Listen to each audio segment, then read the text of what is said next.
नमस्कार, मैं रविश कुमार। बिहार से इस वक्त एक खबर आई है जिसने दिल्ली की सत्ता की नींद उड़ा दी है। चुनावी सर्वे आया है और इस बार जनता ने जो मूड दिखाया है उसने बीजेपी के नेताओं के माथे पर पसीना ला दिया है। बिहार का चुनाव तो अभी बाकी है, लेकिन जिस सर्वे के नतीजे सामने आए हैं उसने राजनीतिक गलियारों में सन्नाटा फैला दिया है। कहा जा रहा है बिहार के सर्वे ने चौंकाया है। क्या नीतीश कुमार और चंद्रबाबू नायडू कांग्रेस के साथ थी है? और अगर ऐसा है तो समझ लीजिए दिल्ली से लेकर नागपुर तक हर दिशा में बेचैनी फैल गई है। अब जरा सोचिए, वो नीतीश कुमार जो कभी भाजपा के साथ थे, फिर अलग हुए, फिर साथ आए और अब फिर अलग होने की सुगबुगाहट, और उधर आंध्र प्रदेश के चंद्रबाबू नायडू जो मोदी सरकार के पुराने सहयोगी माने जाते थे, वो भी अगर कांग्रेस के साथ दिखने लगे तो ये सिर्फ एक गठबंधन नहीं बल्कि एक राजनीतिक भूकंप है। सर्वे के मुताबिक बिहार में इस बार जनता मिश्रित जनादेश देने के मूड में नहीं है। लोग साफ कह रहे हैं अब की बार बदलाव चाहिए।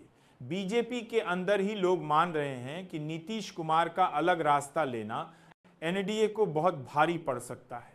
कभी नीतीश कुमार को सुशासन बाबू कहा गया था, फिर जब वो भाजपा के साथ गए तो कहा गया कि बिहार विकास करेगा। अब जब वो फिर से कांग्रेस के साथ जाने की चर्चा में हैं तो भाजपा के नेता कह रहे हैं नीतीश कुमार अवसरवादी हैं। लेकिन सवाल ये है, अवसरवादी कौन नहीं? दिल्ली में बैठा हर बड़ा नेता अपने हिसाब से लोकतंत्र को मोड़ता है। कभी डबल इंजन सरकार की बात होती है तो कभी डबल मानक की। अब जरा सुनिए सर्वे ने क्या कहा है। बिहार में इस वक्त कांग्रेस, राजद और अगर नीतीश कुमार की पार्टी जदयू साथ आ जाती है तो सीटों का गणित भाजपा के लिए बहुत मुश्किल हो जाएगा।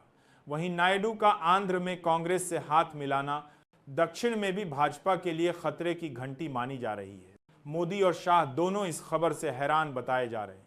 दिल्ली में बैठकर जो रणनीति तैयार की जा रही थी वो अचानक बेअसर होती नजर आ रही है।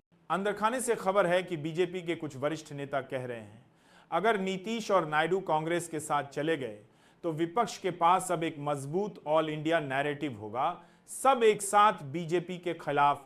अब सोचिए, वो बिहार जहां मोदी और शाह की जोड़ी ने एक वक्त में 39 सीटें जीत ली थीं, अगर आज वहां सर्वे कह रहा है कि बीजेपी घटकर 10-12 सीटों पर आ सकती है तो ये सिर्फ आंकड़ा नहीं, एक झटका है। राजनीति में सबसे खतरनाक चीज है भरोसा खो देना, और बिहार की जनता अब भरोसा बदलते दिख रही है। नीतीश कुमार की पार्टी के अंदर भी उथल पुथल है। कुछ नेता कह रहे हैं अब जनता को फिर से सेक्युलर ताकतों के साथ जोड़ने का वक्त है। वहीं भाजपा के नेता कह रहे हैं नीतीश का भरोसा करना राजनीतिक आत्महत्या होगी। मतलब सबका अपना अपना नैरेटिव है। लेकिन दिलचस्प बात यह है कि सर्वे में कांग्रेस की स्थिति भी सुधरती दिखी है। राहुल गांधी की भारत जोड़ो न्याय यात्रा के बाद बिहार में कांग्रेस को कुछ नई हवा मिली है, और अगर नायडू जैसे नेता कांग्रेस के साथ दिखने लगें तो विपक्ष को दक्षिण से लेकर उत्तर तक एक नई ताकत मिल जाएगी। दूसरी का दो साथ। राजनीति में जब हारे हुए चेहरों को जनता फिर से मौका देने लगती है तो समझ लीजिए कि जनता अब उम्मीदों से ज्यादा विकल्प ढूंढ रही है, और यही बीजेपी के लिए सबसे बड़ी चुनौती है। अब बात करते हैं दिल्ली की। कहा जा रहा है कि पीएम मोदी और अमित शाह ने तुरंत ही एक इमरजेंसी मीटिंग बुलाई। बिहार और आंध्र के नेताओं से संपर्क साधा गया, लेकिन अंदर की खबर यह है कि कई पुराने सहयोगी अब खुलकर कहने लगे हैं हमने बीजेपी के साथ बहुत वक्त गुजारा, अब वक्त है नई दिशा में जाने का। वो दिशा कौन सी है? वो दिशा है मोदी विरोध की एकजुट राजनीति, और इसीलिए नायडू और नीतीश का एक साथ कांग्रेस के मंच पर दिखना महज एक फोटो नहीं होगी बल्कि एक राजनीतिक संकेत होगा। दिल्ली में बैठे नेता अब ये कहेंगे ये सब विपक्ष की साजिश है। लेकिन जनाब, राजनीति में साजिश नहीं होती, रणनीति होती है, और रणनीति वही जीतती है जो जनता के मूड को समझे। सर्वे यही कह रहा है जनता अब सत्ता के अहंकार से ऊब चुकी है। वो अब उन चेहरों की तरफ देख रही है जिन्हें कभी उसने ठुकराया था। और यही बात इस सर्वे को इतना खतरनाक बना रही है।